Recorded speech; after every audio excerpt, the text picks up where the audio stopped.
Welcome to today's webinar, a part of PYA's commitment to lifelong learning and thought leadership.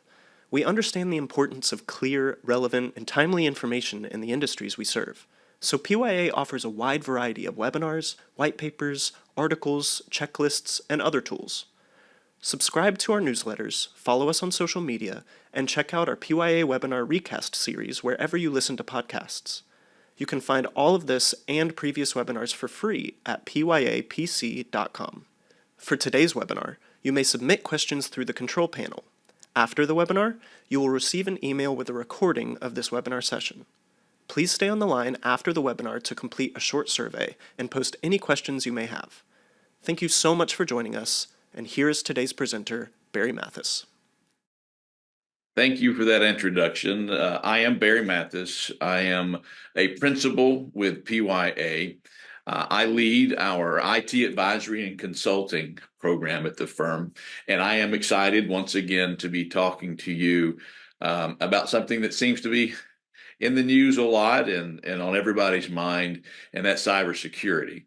We're going to talk about the landscape of cybersecurity, what's going on in the news, what you may or may not be aware of, and some of the things going in the background. And then maybe if you're thinking about cybersecurity, you're asking the question, are we doing the right thing? If we've not started, where would we start? Hopefully you've started, but we're going to make the assumption that maybe you want to go back and check and see that you're doing the right things. We take for granted sometimes that we've been focused on cybersecurity for quite some time now, but yet we still see a lot of breaches and things that are happening. So we're going to talk about that and how it impacts and affects you. We're going to talk about the future, what we see happening in the cybersecurity space. So just a few topics. We're going to spend about the next 45, 50 minutes together about this. So let's go ahead and get started. A brief a piece about my background. I've been very blessed to have been a chief information officer for a number of hospitals, chief technology officer for a number of hospitals, IT compliance officer, IT consultant, IT auditor for one of the largest healthcare systems in the country. I've been a white hat hacker for a number of years, have some nice credits to my name around that. We can cover those in other presentations. But to say that I've seen a lot of things is an understatement. But I'm never amazed at what still comes our way. And I've got a dear friend, former FBI supervisory agent in charge of cybersecurity in Nashville, Scott Agenbaum. Check out his blogs. Just Google Scott Agenbaum, FBI, and you can see a lot of his videos. Wrote a book called The Secret to Cybersecurity. But one of the things I take away from Scott every time I talk to him is how simple fixing some of the cybersecurity issues that we have can be. It's some very basic things, and we're just not doing a good job at the basic things. And then we're going to focus a lot on reaction, because it seems today that's probably more important than even trying to prevent some things, and that's focused on how we're going to react to those. So let's get right into it. Cybersecurity in the news. Number one, Change Healthcare, right? Optum. We know that's going on. There's tons and tons of articles around it that you can read. Google that, and you can spend just hours and hours in reading around that. But for those who may not have seen some of the details around that, it happened around February the 22nd, Change Healthcare, which is, if you looked at the number of clients involved with that, the number of functions, this is a large enterprise, data-driven interoperability company with ties to clearinghouses, claims, pharmacies, all kinds of things. And when they were hacked, boy, the impact across the healthcare industry was just immense. So nationwide prescription processing, things all over impacted by that. And you might say, well, if it can happen to somebody like that, because let's take a moment and just reiterate, this is not some fly-by-night company. This is a well-run, invested company, managing a lot of data, likely doing so many things right, but yet even they can be breached. Just shows you the bad actors, really, they're coming at us from all different kinds of angles. The applications within Change Health, over 100 something applications they do are impacted by this.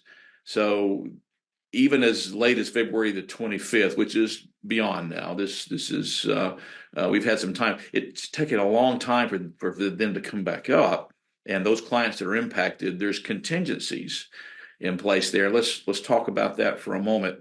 So for me, and I've been asked a couple of times, do you want to produce some thought leadership and articles around this particular breach, around cybersecurity? And I'm like, guys, this is so much more than just cybersecurity. The cybersecurity is an interesting piece of it. Don't get me wrong.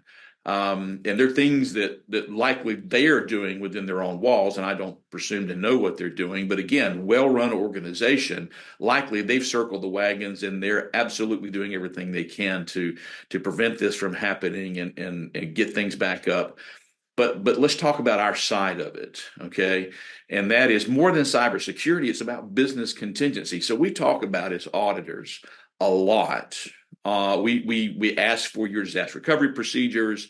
We look at business contingency plans and what you're doing to test those. But in this case, when you're going through those risk analyses and you're looking at applications that contain sensitive data, PII or EPHI, you may want to start looking for sure the very particular functions that are relied on information technology, especially if that technology, by design, we're pushing outside of our organization for safety purposes, okay, for security. We're offloading that risk to someone else who's invested. But if that's the only link that we have to a critical business function, then what happens if they get hacked? That's what you're experiencing with Change Healthcare. So one of the things that we have to do a better job of in our industry is identifying those things and start, in my opinion, treating them like a utility.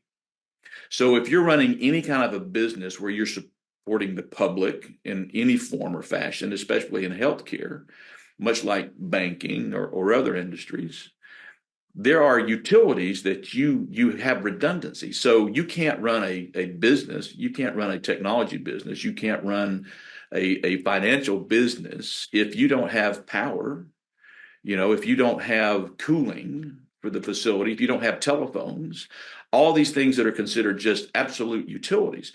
There are things inside our healthcare organization now tied to applications that should be considered utilities. And we should look at backing up those contingencies for those, just like we do for our water and our power that are utilities. A clearinghouse, for example, I've made several phone calls within our firm. One of the first things as soon as we heard about this, the echo went all the way through our firm. Do we have clients impacted by this? Should we call these folks, find out, can we help you? What is going on that we can do that we can help? And what I found through some of my phone calls is I have clients within the firm that really aren't that impacted by it simply because they have some redundancy. They're not our only clearinghouse, right? And then I have some clients who say, look, we're not getting paid for a while. We know that. We're going after loans. We're leveraging our credit lines with banks because we know that being our only clearinghouse, we're simply not going to get paid. So my point is, with something like this breach, okay, it is much more than just cybersecurity. Mindful, cybersecurity is part of it. There are likely some things in there that's being lessons learned that could have been different. But the fact that you could absolutely prevent anything like this from happening, get rid of that notion, okay? There are so many factors involved here. You are much better off preparing for when it does happen than you are simply focused on preventing it from happening. And I think that's a fairly common thing in our industry, but it deserves repeating. Other things in the news, there's a particular term in the cybersecurity and cyber threat intelligence world known as advanced persistent threat groups, APTs. These are the groups of bad actors. And, back in the day, when in the cybersecurity industry, that could just have been, 8-9 years ago. They had a lot of nicknames. And by their nickname, you could probably tell if they were state-backed and what maybe country they come from. For example, there was bears. You can figure that out. Dragons. Okay. And these are symbols, panda. Right? These are symbols that kind of they took on as a representation of the nation that in some cases actually supported them and helped protect them. And then there got to be so many of those. So the organizations that track those and monitor those, like the FBI and the Cybersecurity Infrastructure Security Agency, CISA, Homeland Security, all those, we gave them numbers. APT, Advanced Persistent Threat Groups, 1,200, or whatever the number may be. Well, APT 39 still has a bit of a mascot there, and they call themselves the Cozy Bear. And as you might imagine, with the bear, it is a Russian-backed state-acting group. Well, this group is now focused on responding to corporates' involvement with cloud computing. So they're very, very focused. They basically created a business model that says we're going to go after those that are cloud computing. And one of the things that they're focused on is that there are many, many people in healthcare, especially smaller healthcare organizations, physician practices, smaller practices, and even healthcare supporting organizations that may be small or startup, that are leveraging the financial and risk benefit of putting things into the cloud. But they're taking default settings because whether you know it or not, if just because you go to a Google Cloud, a Microsoft Cloud, or an Amazon Cloud, you have options for what you pay for. Okay. You can get the car with leather seats or no leather seats. You can get it with anti-lock brakes or no anti-lock brakes, all these sort of things. The most common mistake made is that you have a small IT department that can manage the servers. So all you really need is a space for the servers, the applications on the servers to run, and guarantee that they're going to be up with some redundancy and they're protected from a firewall and those sort of things. The administration of the security around that, how you do your provisioning, deprovisioning, set up your security containers, whether or not you turn on multi-factor authentication, that's all up to the individual, the client. Now, there are packages that you can buy, it's more expensive, in which those cloud providers will manage all that for you as well. But most people going through that process will tend to lean towards, well, we can handle that. We've got an IT staff. We just need this. We just need to borrow the computer time, the space, and that sort of thing. Well, this APT 29 Cozy Bear, they've recognized that and they've made that a bit of their target. And that is, we know we've got some people who are taking less than stellar control initiatives around those cloud-based offerings. So they're focused on that. They use old-timey techniques. I mean, I say old-timey. Techniques that we used in early 2000s, 20 years ago, 15 years ago. So it's called brute force attacking. And a brute force attack today is so much different. So if you go back to when I first started doing brute force attacks, we used something called Rainbow Cracker. It was on a forum, if you remember what those were. And the guy's forum, I think his name was Tim, posted this, and everybody could use the software. And it's essentially a piece of code that will just attack a portal, like you've gone to your bank or to your Instacart or to your Uber or whatever, and you had to put your ID and your password in, and it's outward facing. So your ID and your password delineates who you are going into that app, but everybody can access that app. Well, any application that's kind of available, so I can at least see the login screen. If there's certain controls not in place, then I can simply attack that over and over and over and over and over until I guess the password. That's a brute force.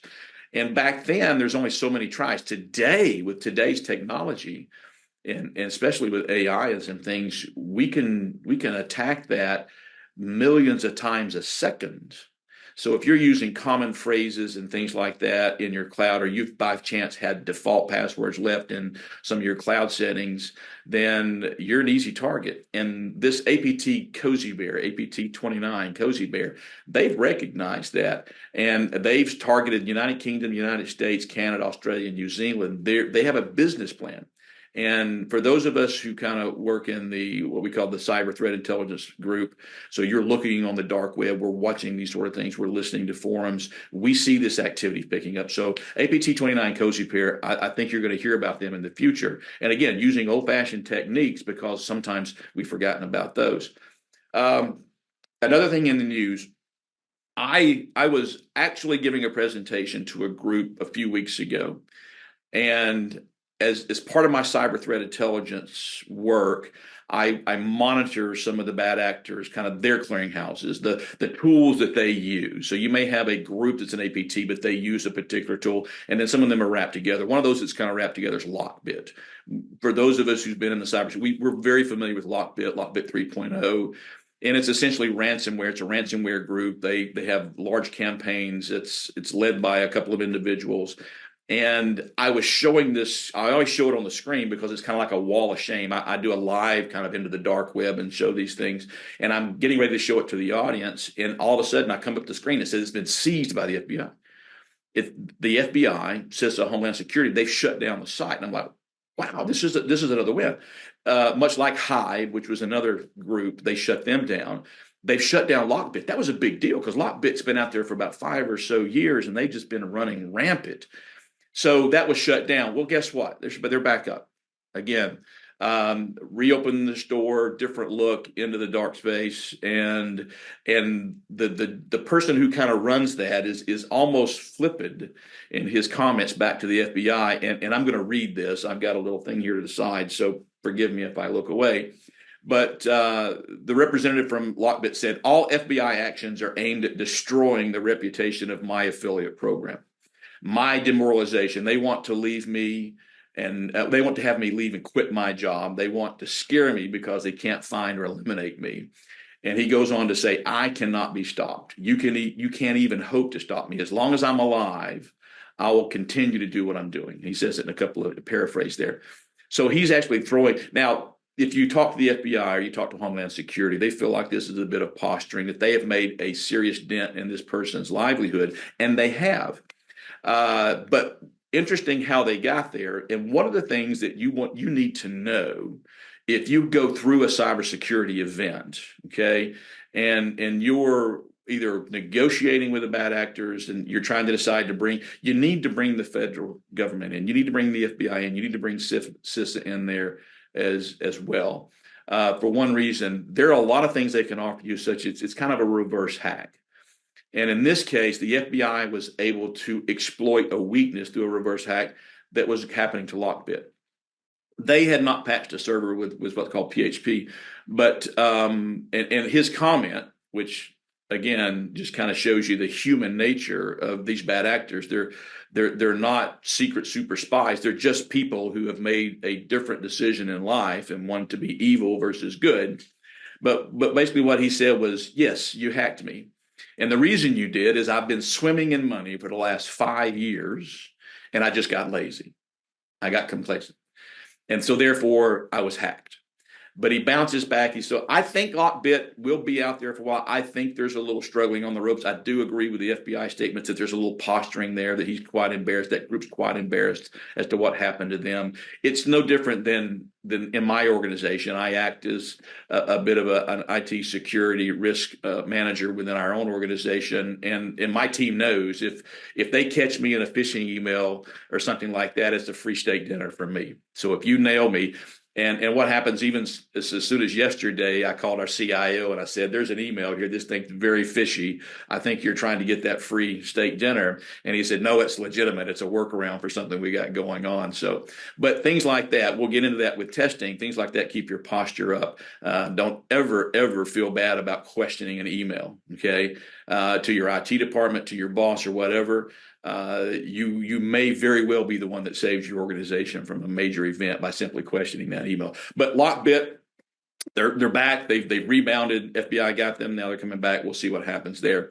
ConnectWise, for those of you who are not familiar, you can Google and look and see about what they do. But they're looking.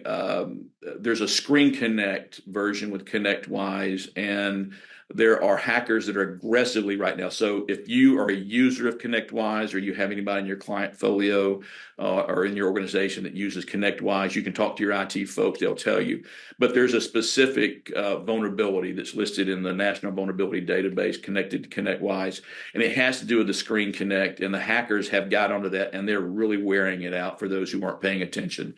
So shout out to, if you have ConnectWise, it's again, we're not throwing stones at the product.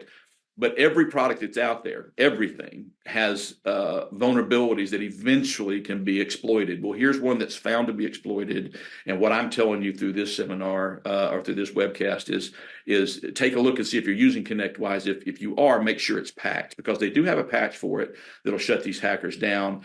But it is one of the things that's really making the rounds in the dark web right now. People sharing information, much like we do in business. The bad actors share that information on the dark web. So if you have ConnectWise, take a look at that. The other thing that's happening, and I want to say it's kind of in the cybersecurity, certainly in the IT risk management space, likely going to impact you. Health and Human Services, Office of Civil Rights, specifically Health and Human Services, they're telling Congress right now that they need more money for HIPAA work. Okay, so loosely related to cybersecurity, but I figure while I've got your attention, let me share this with you. The breach figures for 2023 next year that's coming out for 2023 are likely going to be worse than what we've seen in 2022. But almost 250,000 people, I think, impacted. OCR, I think they received almost 64,000 reports of breaches in 22.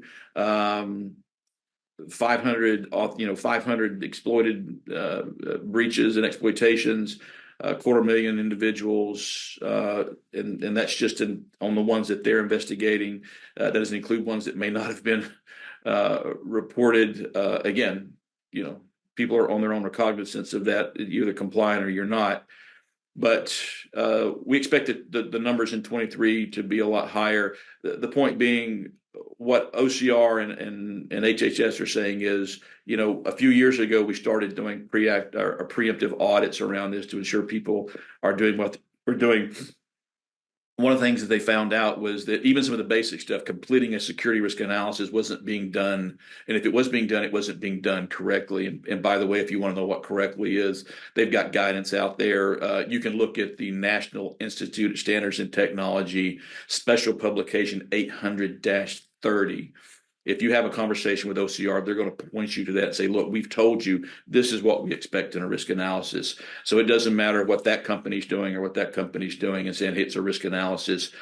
You can do more, but you can't do less. So check out that special publication 800-30 if you want to know what OCR expects in that. But people weren't even doing that. So they're asking Congress, we need more money. Bottom line on that, what's the punchline?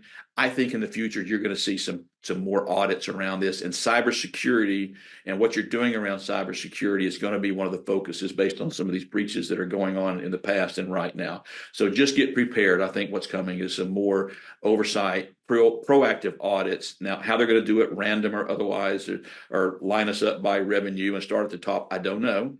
But I absolutely think that that's coming in the future. It's going to be in 24, likely not, but down the road in 25, possibly. So that's kind of some things in the news, and this stuff is in the last week or so. So we'll just share that with you. Let's talk about the landscape itself in cybersecurity. And when I started this presentation, I thought the landscape, it's about navigation through the landscape. Now I think it's the landscape is blowing up around us, and the navigation of that landscape is more difficult than it's been in the past. But the Cybersecurity Infrastructure Agency, you heard me mention them in a couple of statements before. Let's talk about that for a minute. They started in 2019. And this is one area, along with the FBI, that I think is really, really making an impact in the healthcare organization and helping us do what we need to do. There's a lot of your tax dollars involved in CISA, the Cybersecurity Infrastructure Security Agency. Okay, they get security in there twice. That's how important it is. And they've got 10 regions. If you don't know what your region is, you can just Google that, CISA regions, and you'll find out what your region is. Each region has a representative, and those representatives can point you to lots of free tools, tabletop exercises. You can download links to even the new current cybersecurity, the volunteer cybersecurity goals that's been set by HHS. All this stuff is in there, and you can see that from their website. It's a very well done set of tools that you can use. So if you're not familiar with CISA, get familiar with CISA. I think very much that you're going to like that. Okay. The next thing around that is there's, besides the resources that they have on their website and things you can read, you can actually schedule that CISA representative to come into your organization, or you can go and participate. A lot of them are organizing larger tabletop exercises around, cyber incidents or disaster recovery, things like that. So besides just accessing the tools on the web, you can actually interact with these. And I recommend you do. Everyone that I've met's just been extremely helpful, and very nice in what they're doing. There's no arrogance about them at all. And for those, in a market where we're selling our services, here it is free, and you would think that there's, kind of a yin and yang there, and it's really not. They recognize that there's professionals out there, and what they try to do is augment those for those who may not be able to afford the full services that we're doing. So I think it's a great thing. Cybersecurity Infrastructure Security Agency. Learn more about it. If you have any questions, call me. I'm happy to put you in touch with your regional representative. I've done that several times, and it's always turned out well. The next one is, again, I mentioned the National Institute of Standards and Technology. For those of us who work in this space all the time, we're very familiar with what that is. We depend on a lot of their guidance, even though it's not necessarily regulatory. There's a lot of regulatory that points to that as best practice and guidance. And they have produced the second version, the updated version of the cybersecurity framework. There's two things about this that I like. One, it gives some more specific controls in around for smaller organizations, and I love that about it. But there's another layer to it, and they have a maturity model that goes along with it now that I really like. So for those of us who've been auditors for a while, and we like COBIT security modeling, and or maturity modeling, or ITIL's maturity modeling, well, now cybersecurity framework with NIST has its own maturity modeling. So check that out. It's very very helpful, I think. So the updated framework adds another core element around the cybersecurity and some governance. So governance being recognized being a very important part of it, and I agree. You need to have people involved. It's not an IT thing. So let me say that cybersecurity is not an IT thing. Not. It is an all of us thing. And if you look at the breaches that occur, far more occur at the keyboard than at the firewall. Okay.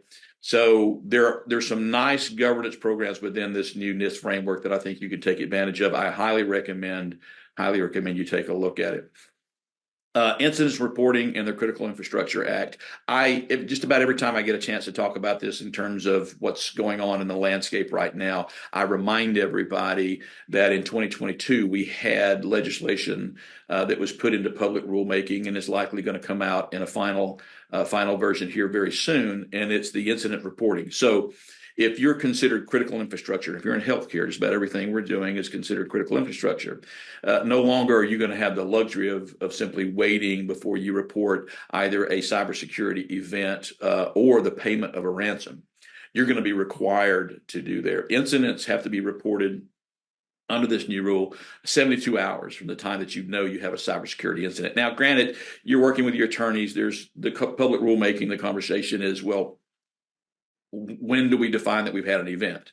And we work with teams all the time, and one of the things that we recommend that is part of our outsourced IT risk management program called Overwatch. If you're an Overwatch client, one of the first things that we'll do is do a security profile. Who's your FBI local? Who's your communications? Who's your legal? Do you have legal that has the experience? You build that so in your incident response, you've got the right team that's working on that. And in doing so, you kind of have legal involved deciding when the incident's there. So there's discussion around that. But once an incident's known, you have 72 hours to report it. And by the way, if your entire system is shut down, right, you're probably not going to have weeks to decide, hey, I think we may or may not have had an incident. No, you've had an incident. Okay. So 72 hours to report that. And then if you're paying a ransom, you have 24 hours to report that. Now, both of these are reportable to CISA. That's the agency we just talked about. So they're the recipient of those reports. Now, they'll distribute those, like the FBI and others that may be involved, but the report will, in fact, go to CISA. So that's the Cyber Incident Reporting and Critical Infrastructure Act. That's something that if you don't know what's out there, do a little research on it, because you are going to have to apply or abide by that once it's in its final state.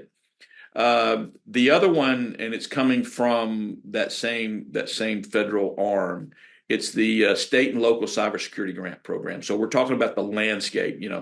This is a very positive thing. Now, if you're a giant organization, or you're not state and local, then you go grab a cup of coffee. We get it.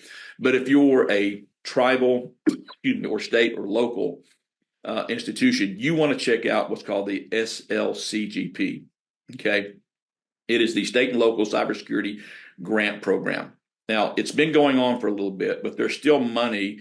I think about 300 million in 2024 and another 100 million for 2025. And you can apply for these grants online, and it's to help those who are trying to beef up that posture. Maybe it's replacing equipment, maybe it's training, maybe it's paying for outside consultants, whatever it is. But there's grant opportunities in this state and local cybersecurity grant program. So if you're a tribal or a state or local, all those that are eligible, you go look at that page. If you don't know that you're eligible, if you think you may be, go look and see. The eligibility is clearly laid out on the page, but you're going to want to check that out. So that's kind of what's in the news. That's kind of what's happening, on the landscape. And we could expand both of those. We could talk for days about the news. We could talk for days about other interesting things in the landscape. But let's get to some very important things about elevating your cybersecurity risk management, things that you can do. So we're going to break them down. There's no particular order. They're in the order in which I thought about them as I was putting this together. But the first thing that came to my mind was multi-factor authentication. Now, if you're a technologist or you've been around compliance in IT for a while, we could say MFA. You know what we're talking about, multi-factor authentication.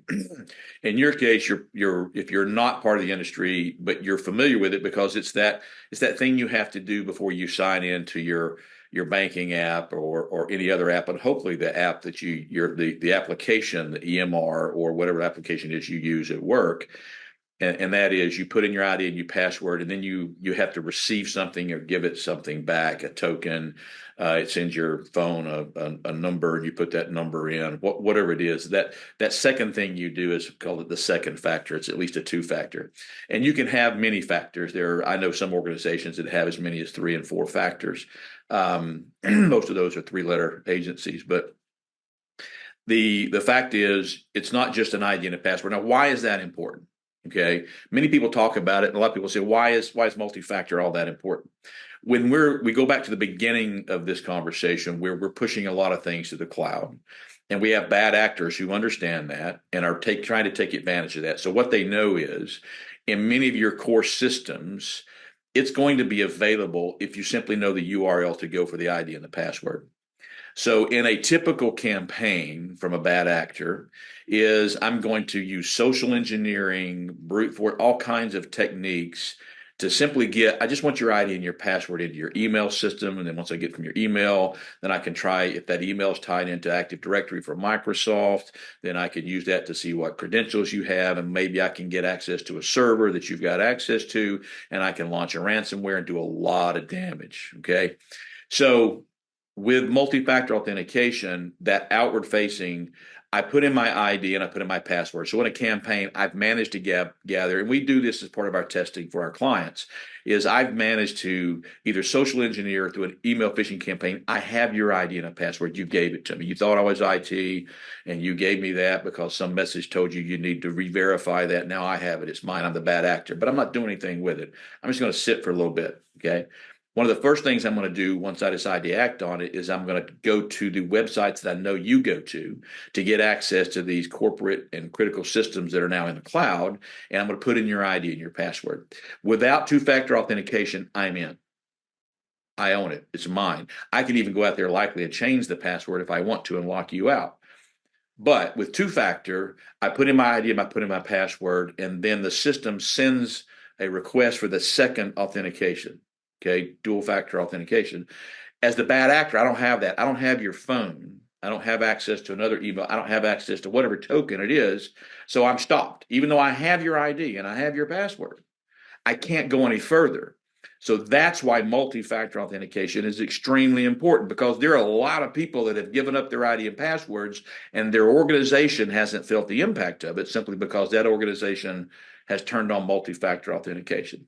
Now, the reason by far that we find out people aren't using multi-factor authentication is the aggravation it is to their users. Well, for us to turn on MFA, our physicians aren't going to be happy, our nurses aren't going to be happy, the board members aren't going to be happy. You got to get rid of that. They have to be on board. If you don't have 2FA turned on, if you don't have at least two factors, then you are the next victim. All right, it's just a matter of time. It will absolutely save you that critical mass event that's going to happen because somebody somewhere is going to give up their credentials. It is so easy to do. It is so easy for a hacker to get. It's just too simple. All you have to do is turn on 2FA. Okay, multi-factor authentication, we call it. Get that turned on. Monitoring and logging. One of the things, well, for two reasons. One, you want to monitor what's going in and you want to react to that. And there's all kind of tools now. There's a whole list of vendors out there that can help you with your monitoring. You can Google network monitoring and just get inundated with those. And we don't necessarily promote vendors ourselves, but we see a lot of the common ones that are out there. And what we see is in some smaller organizations or even some larger ones, the monitoring's flipped on, but nobody's monitoring the monitoring. There's logs coming out of it, but nobody's reviewing the logs. Well, that doesn't make a lot of sense to me. If you're spending all the money for the monitoring itself is simply going to, identify issues that need to be dealt with. Now, it may block certain things. Like I say, I don't want to receive any network packets coming from China. Anything from China, turn it off. Anything from Russia, turn it off. It can do that for you. But not everything comes that way. For example, when I go into the dark web to look at cyber threat intelligence, the site that I'm looking at doesn't see me as United States because I'm hopping through Germany, France, and you can. If they're not blocking that one, then so the bad actor may be coming into the United States, hopping around, and it looks like it's coming from the United States, not from that particular region. So simply blocking those is not you have to monitor the activity that's going on, pay attention to the flags and get it done. The other part of is logging. And if you work with the FBI at all, by the way, one of the things that we do is we want you to get to know who your field agent local and who your regional agents are, special agent in charge. You're looking for the special agent in charge of the cybersecurity investigation of whatever region you're in. They will actually send you a document that they would expect. So if you call them today and they're going to come on site and say 45 minutes, if you're local enough to them because you've got a breach, they're going to send you in advance. These are the things we need to see. Get that in advance. It's one of the things that we try to do with our incident profiles. Find out all that stuff. One of the things they're going to ask for is the logging. Okay. And if you don't have logging turned on, and I don't just mean the network, for example, your Microsoft 365, there's an option to turn logging off and logging on for Microsoft 365.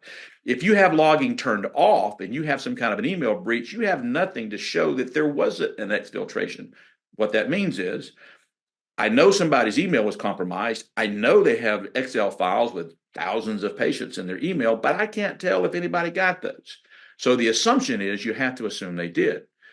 But if your logging's turned on, I can show definitively my logging's on. And even though Barry had his email hacked and he has an Excel file with 2,000 patient records in it that he shouldn't have, I can show that it never left my organization. So my attorneys can defend that I did not have an exposure. If you have logging turned off, you don't have that privilege. So make sure logging's turned on across the board, whatever the applications are. Your EMR 365, that's part of your risk analysis, risk management, is to look for those. And again, back to the basics, complete a security risk analysis, follow NIST 800-30. If you want to elevate it and go NIST 800-53, which is more of a federal look at that, you're happy to do so, but make sure you hit all the things in -30 because in a desk audit from OCR HHS, they're going to see that information. Get that done. There's no reason to not have that done. Mitigate those issues. There's a term out there called systemic noncompliance. So if you want to elevate your IT risk management profile, make sure you don't have that going on. And we all know what that is. If you're an IT professional, you're very familiar with this. And that is, we've identified these servers that need to be replaced. We've identified these patches need to happen. We identified them 2 years ago. We still haven't done it. Then the reasons vary. It's a legacy system that we can't touch. If we patch it, the software vendor won't support it. Then your attorneys need to get a hold of that software vendor and say, hey, listen, if it's not patched, you're gone. Okay. And by the way, if we have a breach because of that, you're gone in a different way. We're gonna sue over this sort of thing. Whatever you have to do, you can't let those stuff go untouched.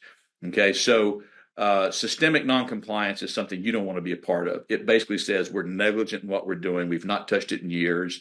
We know it's there. We've done the risk analysis. We're well informed of what's going on. We simply haven't made the right decision to correct it. So mitigate those known issues. You need to get that done. We talk about patching. Patch servers and infrastructure, not just your application servers, but there's infrastructure. Everything you have that's electronic, get used to this. Everything you have that's electronic has an end of life. Just like that first iPhone you ever bought. I have every iPhone I've ever owned. It's kind of a cool collection. And I go back to that tiny little thing I bought, how cool that was. Obsolete as it is. Back then, it was the thing. Okay. Same thing for your computer. Same thing for your network routers, your Cisco equipment, whatever routers you happen to have in place.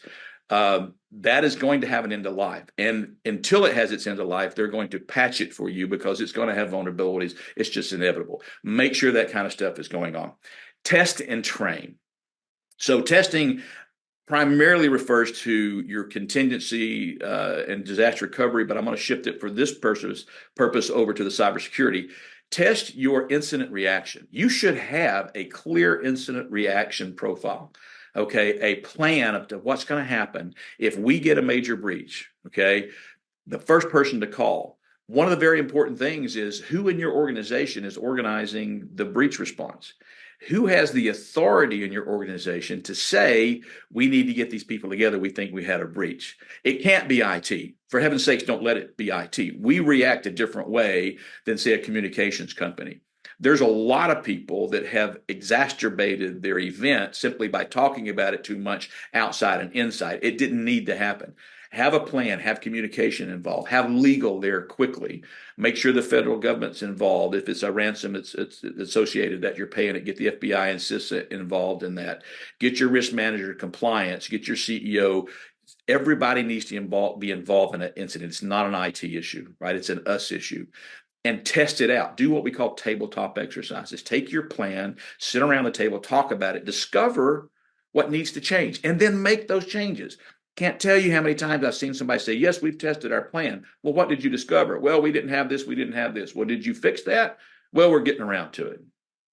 Hello? The whole reason you test something is to fix where it failed. If you find faults in it, fix them quickly. This is what's going to keep you out of the newspaper. And then train your staff. You cannot train enough. It used to be, and unfortunately still is for some organizations, they'll train their staff once a year, twice if you're hired in that year. When you come on board, you get trained. There's a 20-minute scenario that you watch and you take a little test. You say, I know all about cybersecurity and HIPAA now. No. Okay, that gets you introduced to it. But you should be training them and testing them. Email phishing tests. You should be testing who's clicking what. You should be talking, retraining them, whatever you have to do. It's the easiest way for a bad actor or a white hat to get into your organizations in an email. By far the easiest. It's like the doorknob on a door. Just turn it and go in, okay? You should be testing that continuously. It's not a once a quarter thing. It's a continuous test. Make sure you're testing and training. Train. Talk. Discuss. Get that out there. That's what's going to keep you out of the newspaper. Another one seems very simple: encrypt devices. The OCR, Office for Civil Rights, HHS, the OIG under investigations. If you have a breach or you have some kind of CID or civil investigation that's going on, one of the things you're going to look for is if an unencrypted device is involved. And if an unencrypted device was involved, just, call the bank, get a check, it's blank, start writing the numbers, get your attorneys to negotiate, because you're going to get hit. There's no excuse for an unencrypted device. It comes with the operating system, okay? It comes with the device. You can turn on encryption. So there's really no good reason not having things. Now, if you get into the server category, database, there's the question around encryption for data at rest. If you have a cold server sitting in storage, if you have a disk sitting in storage or solid state sitting in storage, and it's not actively being monitored, it ought to be encrypted. If you have an active database, there's some built-in encryption within the process. It's usually what we call original equipment manufacturer, OEM. It's how the tables are used. So if somebody accesses, they don't have the ID, it's somewhat encrypted. But if that's not active, it should be encrypted. So just encrypt your devices. Reduce a local data presence. Now, what that means is we still have organizations that even their legacy system may be sitting in a closet somewhere under a desk. They're putting far too many things local and trying to manage that themselves. Now, if you have the money to invest in it and you're protecting it correctly, there's nothing wrong with that. I'm not telling you should push everything out to the cloud, but you should look at your footprint and see if you cannot afford to keep it up and you don't have the staff to keep it patched. Then for goodness sakes, pay somebody a little bit of money, let them do it for you, because it is critical that you keep the patches done, you keep the backups done, you can respond to an event around your systems. Okay, so reducing a local presence of data can help you in the long run. Build and test contingencies. So besides just testing the prevention piece, test your contingencies. We talked about that in the very beginning. One of the big things with Change Healthcare is we had a lot of people who simply had, that's my only clearinghouse. Well, if that's your only clearinghouse and it's down, you're done. It's just like if you ran a restaurant and you've only got, one source of gas for your burners and your stoves, and that source gets cut, well, your restaurant's shut down until that gas comes back. All right. Or you've got a contingency that says, in the event the gas gets turned off, we have electronic stoves we can pull out of the closet and we can continue to service our customers. It takes a little longer to cook it, but we can get it in there with the electronic stoves instead of the gas. Have contingencies in place. Test those contingencies.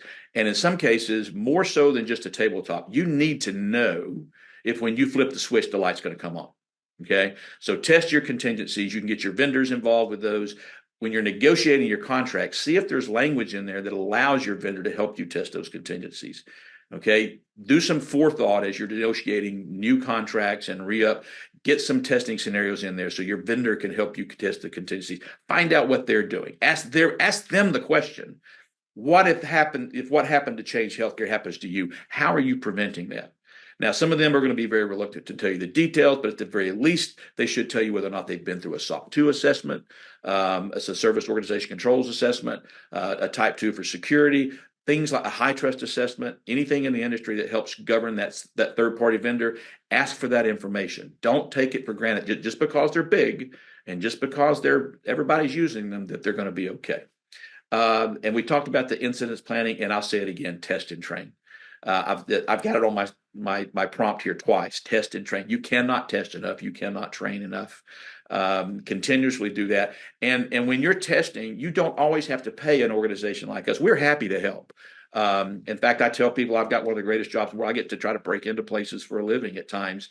And there is a certain kind of excitement about that. But you don't have to. You could do that yourself. You could pull in people from one building of your organization to go into another building to see if they can get in and look at things, both from a privacy standpoint. You yourself can deploy white hat tools to bounce against your network to see if there's vulnerabilities. And if so, can they get in? You can do your own email phishing. There's tons of web-based tools out there to do your own email testing to see if people are clicking and then re-educate those. That's completely within your control. There's no excuse that, well, we can't afford it. Look, absolutely, if you have a third party do it, there's a sense of independence that brings to it. It certainly brings some credibility. But if you can't afford a third party, there's no excuse. If you go to the CISA website that's part of the government's new, Cybersecurity Infrastructure Security Agency, there's tons of free tools you can download on how to test these things and build contingencies. So there's no excuse. You just got to get it done. So those are some basics, and you've likely heard them time and time again from other people. Maybe I've said it with a little more enthusiasm because I'm very passionate about I love what I do for a living. I don't know that it's right there with Major League Baseball because nobody's given me a big ring for what I've done, but I enjoy it every day when I go to work. So from that perspective, that's what you're hearing come out is I really like helping people get past this little piece, and that is, where do I start? What do I do? Am I doing things right?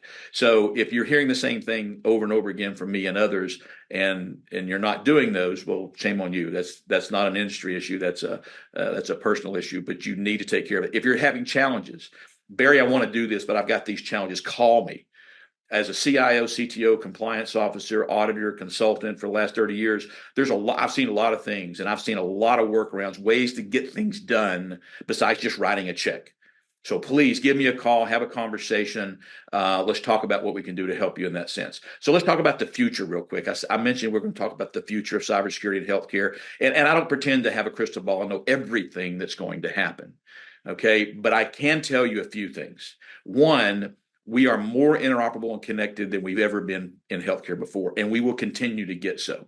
So there's a term out there called IoT. Stands for the Internet of Things, right? It's all these little pieces. It's not your EMR specifically. It's not your ancillary system. It's all the little pieces that connect to it. Okay, it could be wearables. Okay, it could be implants. It could be anything that has electronics to it that sends or receives a signal of any kind that needs to be managed. But you get to it from a remote through the internet protocol. So that means it could be potentially accessible from a bad actor who has access to that same highway.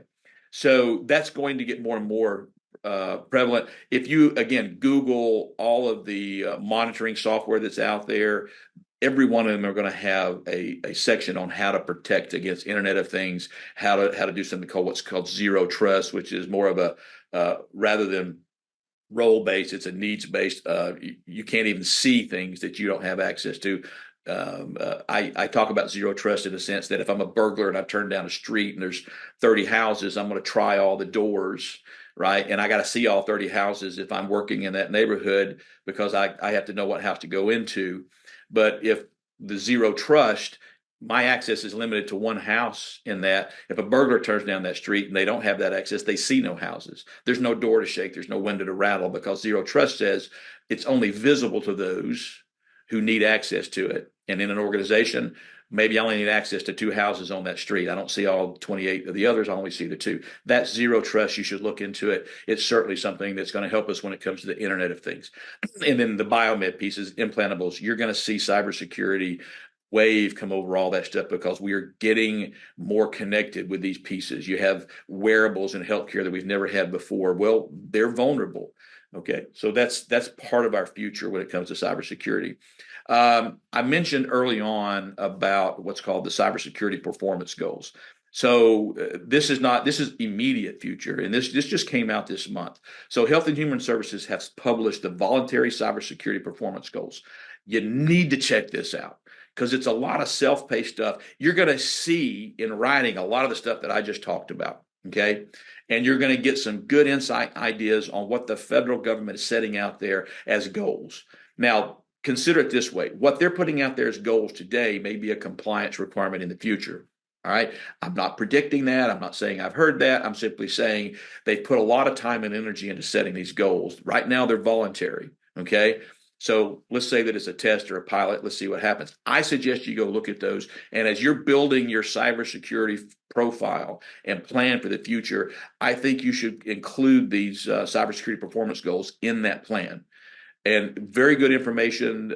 You can simply Google. Here it is. Cybersecurity Performance Goals, HHS. If you Google that, you're going to hit the website.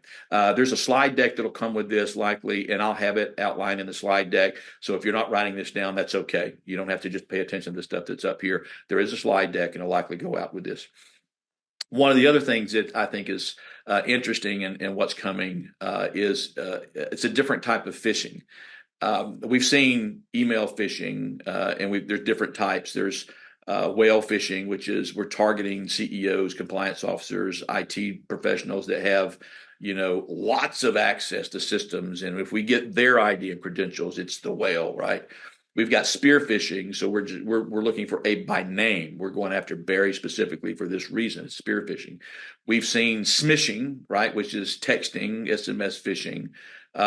We've seen phishing with phones. We've seen all kinds. Now there's angler phishing is what it's being called. And it's called angler phishing.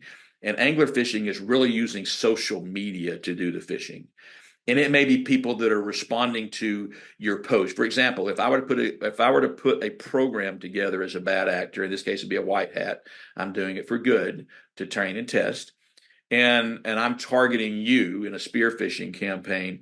What I may do is a bit of angler phishing. There is I know that you post things on Facebook Marketplace, and all I really want to do is buy something. I may pay $100 for something just to get a relationship with you, and then I may build that relationship to get in more information from you, and I may send you something that says, "Hey, now that we're friends, hey, check this out."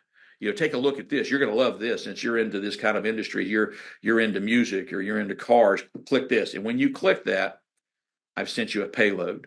Okay. So it's a campaign It's espionage.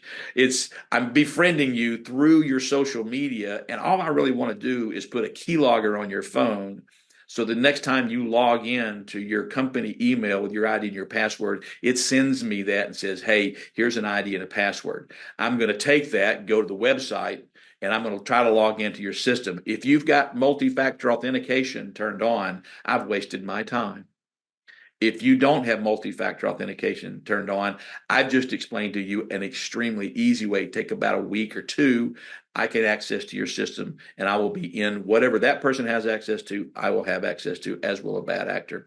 So angler phishing is going to get more detailed, and with AI, it doesn't matter if I speak your language anymore, and it's going to be harder to pick up the fact that I don't speak your language because AI is giving me not only in text form exactly your dialect. I can sound like I'm from any region in the United States.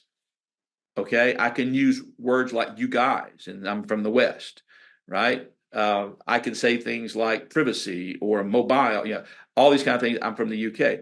So with AI, bad actors have tools, and there's a couple out there. We talk about Chat GPT. So again, future of cybersecurity.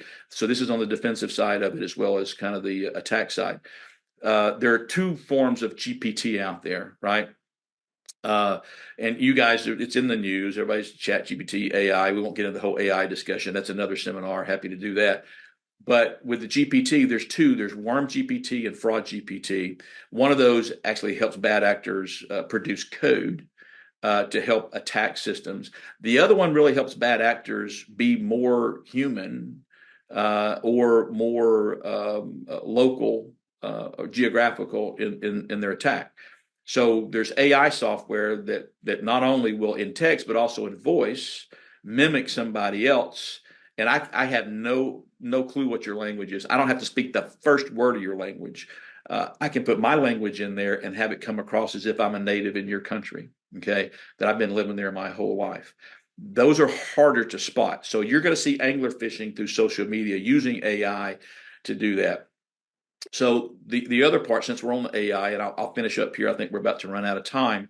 Um, the other part of the AI is that AI is available for you in a defensive posture as well.